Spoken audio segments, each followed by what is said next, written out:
Saludos. Bueno, y pues el otro tema interesante también por sus implicaciones estratégicas, pues es el tema de El Salvador, ¿no? Del estado de emergencia que declararon el fin de semana, creo que fue Sí, de sábado para domingo, si mal no recuerdo. sí, sí. Digamos, este es un tema que ya desde el inicio eh, de- le hemos hecho seguimiento. Sobre todo el tema de las razones para un estado de emergencia en la Constitución de El Salvador, que es una constitución que precisamente el mismo Bukele se la tiene prometida, se la tiene jurada, todavía no se sabe para cuándo ni de qué forma, ya tiene buena parte del control de los poderes públicos suficiente como para poder plantearse en cualquier momento una reforma constitucional que todo hace pensar que va a ser una reforma a su medida, ¿no? Como un traje hecho por un sastre, ¿no? Sin embargo, ciertamente hay que considerar que incluso desde que llegó al poder, el tema, uno de los grandes temas, no tan solo de su campaña, sino que ha sido uno de los grandes temas que ha sido transversal a los distintos gobiernos que ha tenido El Salvador, es el tema de las pandillas y es el tema de la violencia, sobre todo la violencia urbana y la presencia de las pandillas en los más distintos órdenes de la vida social y económica del país, ¿no? O sea, ciertamente es un tema que no es de fácil resolución, es un tema que ha conmocionado a todos los segmentos de la población, de un país ciertamente uno de los más pequeños, pero a pesar de que es un estado pequeño, ciertamente es un estado vecino y que de alguna forma la gravedad y la peligrosidad de estas pandillas se ha expandido a lo largo y ancho de Centroamérica. Es un problema ciertamente considerado como un problema regional, es un problema que no difícilmente un solo estado o un solo gobierno por mucho raudal electoral y por mucha simpatía que pueda despertar en sus ciudadanos, pues la verdad también tiene que ser dicha, es difícil que lo haga sin coordinación regional, sin coordinación de políticas públicas, digamos, sin tampoco consensos de los distintos grupos y sectores de la propia sociedad. Y bueno, es un poco el problema que desde arranque comenzó a mostrar ese importante talante abiertamente autoritario que el propio Nayib Bukele ha desarrollado en su gestión y que bueno, no sé si recuerdan esa imagen tan chocante de hace ya algunos años en la que con tropas de asalto uniformadas ingresa en la Asamblea Legislativa de El Salvador en plena sesión parlamentaria, lo cual además de darnos una triste imagen, ¿no? Que nos lleva a los episodios más oscuros de la historia política de la región, ciertamente ocurría en las deliberaciones para la autorización del presupuesto presupuesto de defensa y también del presupuesto que iba dirigido a la policía en la lucha contra lo que él llama la guerra contra las pandillas, ¿no? Eh, este es un tema central en su agenda política y en buena medida también es un tema principal dentro de las preocupaciones del salvadoreño promedio, ¿no? Sin embargo, lo que hemos dicho siempre en este grupo, en este espacio, y que ya es como una marca distintiva de política para llevar, las formas también son el fondo, ¿no? O sea, es importante en toda democracia entender los procesos democráticos, entender que hay un marco jurídico importante de respeto a las instituciones públicas, de respeto al debido proceso y sobre todo de los derechos humanos.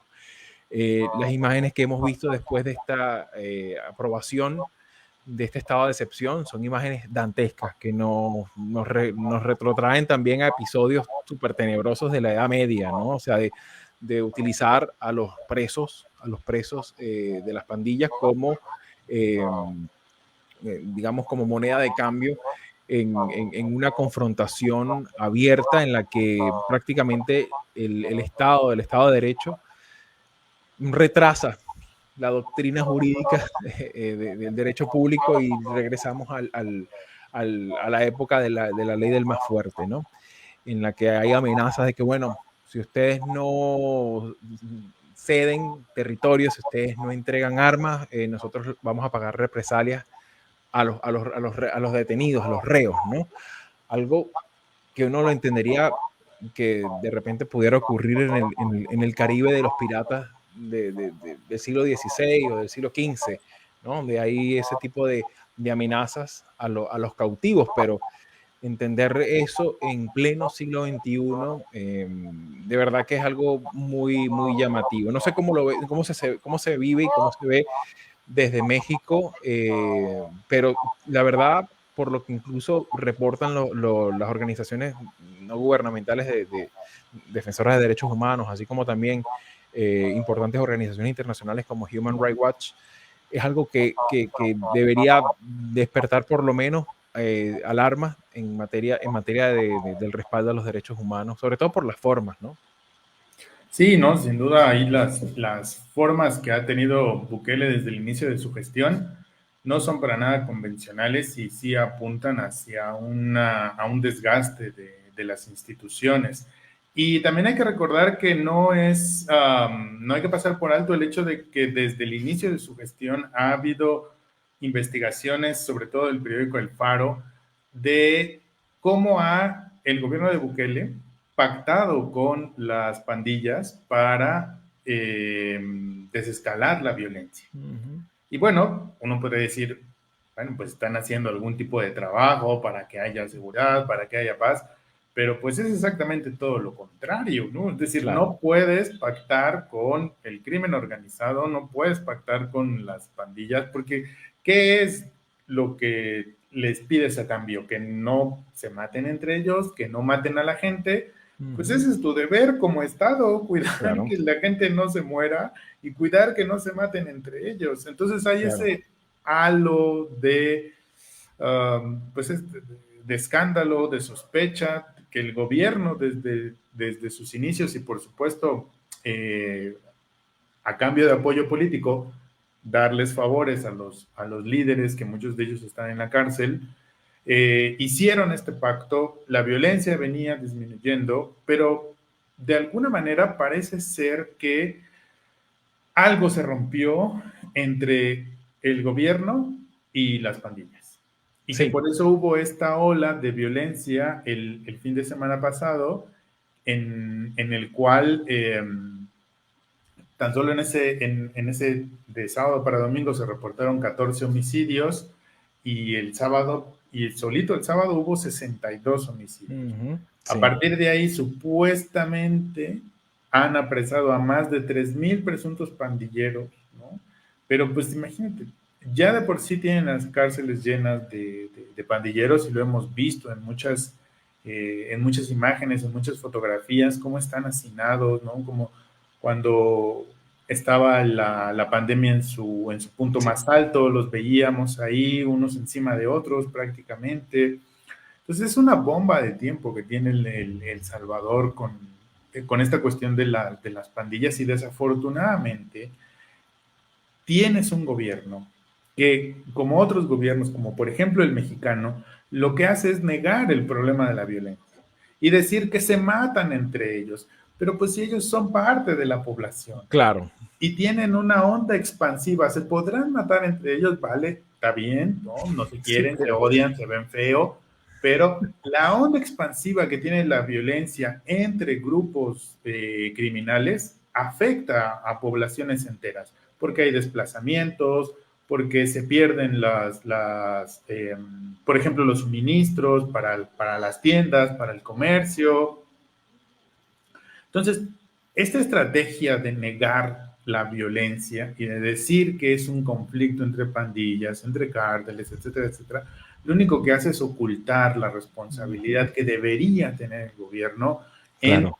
deja de tú ya desaparecer estos grupos, ¿no? Porque la cosa es más complicada que solamente decir desaparecer.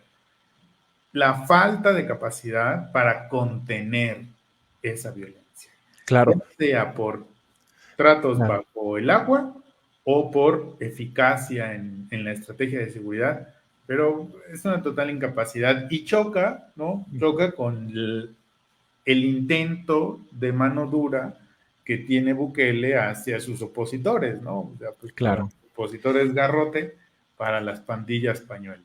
Claro, y es que precisamente ahí es donde está un tema, ¿no? Que obviamente este tipo de decisiones pone en tela de juicio la capacidad real de gobernabilidad institucional, ¿no? Uno ve, por ejemplo, incluso el estado de excepción está en la propia Constitución, que es una Constitución que, como decía al principio, está, bueno, desesperado por reformar cuanto antes, pero ahí está el artículo 29, para quien quiera buscarlo, y ahí están digamos, claramente especificado cuáles son las razones para poder esgrimir ese estado de excepción, e incluso qué alcances hasta temporales tiene ese estado de excepción. Valga comentarlo rápidamente, lo leo. En caso de guerra, invasión del territorio, rebelión, sedición, catástrofe, epidemia u otras calamidades generales o graves perturbaciones del orden público. Y que precisamente en este sentido es donde él, en este último apartado de perturbaciones al orden público, es donde ahí engancha el discurso oficial, pero en el cual muchos, sobre todo el elemento crítico acá es, bueno, de qué manera podemos considerar que esta reducción con la que arrancó su gestión, que hubo una reducción de la criminalidad, una reducción en la cantidad de homicidios, hasta qué punto eso estaba puesto sobre una base endeble de una alianza, pues básicamente que iba a durar lo que puede durar unas prebendas de ese tipo, como las que comentabas anteriormente, de privilegios procesales o privilegios en el ámbito de las cárceles, eso en cualquier momento se destruye, ¿no? Entonces, claro, de vuelta, esto obviamente es el propio gobierno que utiliza los poderes del Estado para más dar un mensaje a las pandillas, es verdad, pero manda un mensaje sobre todo a la oposición, de miren lo que estoy dispuesto yo también a hacer en el caso de que haya gente que esté en discordancia o en desacuerdo con la línea argumental y procedimental, sobre todo del gobierno, ¿no? Entonces, claro, eso pareciera como que el elemento que está allí como el mensaje, bueno, nada subliminal, ¿no? No, no. Ciertamente. Pero es como el gran telón de fondo sobre el cual ciertamente hay una noción, hay una importante desmejora de una maltrecha, de una maltrecha democracia como la salvadoreña, que bueno, durante muchos años ha tenido, pues desafortunadamente ha tenido importantes momentos de desmembramiento, ¿no? Incluso hasta la misma, el mismo manejo comunicacional, casi que omnímodo, ¿no? Llama profundamente la atención en estos términos de desconocer las instituciones públicas y cualquier forma de contención institucional y constitucional, ¿no? Ahora, lo preocupante de todo esto, además de lo ya complicado que tiene que ver en términos de manejo de la seguridad pública, es el tema de las apreciaciones de la opinión pública, ¿no? Digamos, Bukele todavía sigue siendo una figura que genera grandes simpatías en los salvadoreños dentro y fuera del Salvador, y también no solo por los salvadoreños, sino también por gente que de la propia Centroamérica que mira en Bukele un ejemplo de gobierno que sí pone en cintura, sí le para los pies a los narcos, a las guerrillas, ¿no? Y sobre todo a estas pandillas que tienen esta imagen de ingobernables, ¿no? Sin embargo, bueno, ahí es donde uno tendría que examinar, bueno, hasta qué punto eso es así, eso es cierto, ¿no? Y sobre todo, hay que considerar que al principio de su gobierno, mucho se le decía que, mira, ya, este apaciguamiento con las pandillas, mira, va a surtir efecto, ¿no? Y entonces, claro, hasta qué punto podemos ver que esto puede pasar, no ahorita, que puede pasar más adelante. Obviamente está por verse, pero todo hace suponer de que cualquier arreglo en el que digamos, se soliviante, o sea, básicamente se ponga en cuestionamiento la misma administración de justicia, las mismas instituciones, pues hasta qué punto eso puede tener algún efecto más allá de lo que ya ha ocurrido, que es el desmejoramiento de la propia democracia, ¿no? Sí, y es que con este tipo de mandatarios, de presidentes o lo que sea, hay que tener mucha suspicacia con las cosas que hacen, porque Ujú. hablando de la onda expansiva que tiene este tipo de violencia, ahorita tenemos que declaran el estado de emergencia y una de las consecuencias es que, por ejemplo, que te mantengan detenido sin ninguna explicación pasa de 3 días a 15 días, ¿no? Y entonces, pues es un buen pretexto para ir a buscar a los que sabes que no les caes bien y Claro, agarrarlos y encerrarlos 15 días, claro. ¿no? O sea, Claro. O el tema, lo más tenebroso, ¿no? Que es el tema de las desapariciones forzosas, el tema también de los ajusticiamientos extrajudiciales, o sea, un montón ya entramos en la caja de los truenos, ¿no? sí, o sea, es crear como la crisis para poder aprovechar en el río revuelto, ¿no? Y por ahí, pues quizá amedrentar, silenciar en el mejor de los casos a Ujú, quienes sabes que van a ser tus opositores. Y esto no es algo que estemos pensando aquí tú y yo porque seamos el señor Burns. Eso es lo que hizo Daniel Ortega en Nicaragua. Es ujú. exactamente lo que hizo. O sea, Claro, cambiar las leyes para criminalizar a los opositores, ¿no? claro, Lo que hacen en Cuba, cambiar claro. las leyes para criminalizar las protestas. Entonces tienes Ujú, gente que nada más porque salió a decir libertad, van a estar 30 años en la cárcel en Cuba. claro. Sí, sí. Entonces, hay que tener mucha suspicacia y como para volver a uno de los temas que hablábamos al principio, pues no dejarse llevar por el discurso Claro. polarizante de que hay unos buenos y hay unos malos, ¿no? Y Sí. que el malo es Estados Unidos y que los buenos son los Ches Guevaras, ¿no? O el tema también bien bastante maniqueo y bien empobrecido del análisis que uno a veces escucha, sobre todo en las redes sociales, que es que, bueno, pero es que eso es un presidente que es votado por mucha Ujú, gente, sí, tiene respaldo popular, tiene respaldo electoral, bueno, es lo que la gente quiere, entonces hay que dejarlo, o sea, un poco ese es lo que nosotros por lo menos en Venezuela lo vivimos muchos años, ¿no? claro, Con el carisma de Hugo Chávez, ¿no? Que era como el flautista de Amelín, ¿no? Y iba atrayendo no tan solo a venezolanos, sino a gente de otras partes de América Latina detrás, ¿no? De su discurso y de su petrochequera. Pero cuando uno entraba en el debate, en el análisis, ¿no? Y en la evaluación realmente de lo que eso estaba implicando, la gente muchas veces lo que terminaba como llegando a ese cortafuegos diciendo, no, pero es que gana muchas elecciones y él siempre va a elecciones y la gente vota por él y todo, en consecuencia, ergo, todo lo que haga es democrático, claro, aunque sea en contra de la propia constitución, aunque sea en contra de las convenciones internacionales o incluso en contra de las pautas éticas mínimas con las que debería privar pues el manejo político medianamente civilizado de nuestra región, que es una región que ciertamente, a ver, nosotros, como bien comentas, tenemos ya historia con sátrapas, ¿no? Ya tenemos bastantes de dónde escoger. Si queremos hacer novelas de terror político, tenemos toda una enciclopedia de nuestra historia reciente, ¿no? O sea, ¿no? Y que es lamentable, pues, que a pesar de todo esto, la gente en buena medida no repare a veces en esos posibles escenarios en los que puede degenerar el control omnímodo que está teniendo Bukele, un control sin cuestionamientos y que precisamente habla de un envilecimiento del propio Estado salvadoreño.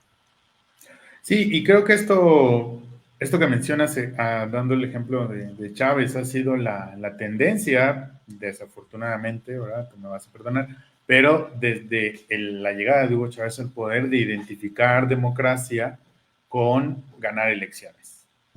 Si gana elecciones, es democrático, si es democrático, entonces es bueno, si es bueno, es porque gana elecciones, ¿no? Entonces ahí hemos estado ya estos 22 años del siglo XXI Ujú. en ese ciclo en Latinoamérica. Creo que hemos caído desafortunadamente en esa trampa de Sí, reducir democracia a elecciones y que el que gana las elecciones es el bueno, ¿no? Digo, por diferentes razones, también más históricas, del caudillismo y todo eso, pero sí hay algo que hemos, sí podría decir, deformado de la democracia, es eso, ¿no? Que Claro. democracia es ganar elecciones, y ganar elecciones es porque es algo que está bien, algo que es bueno.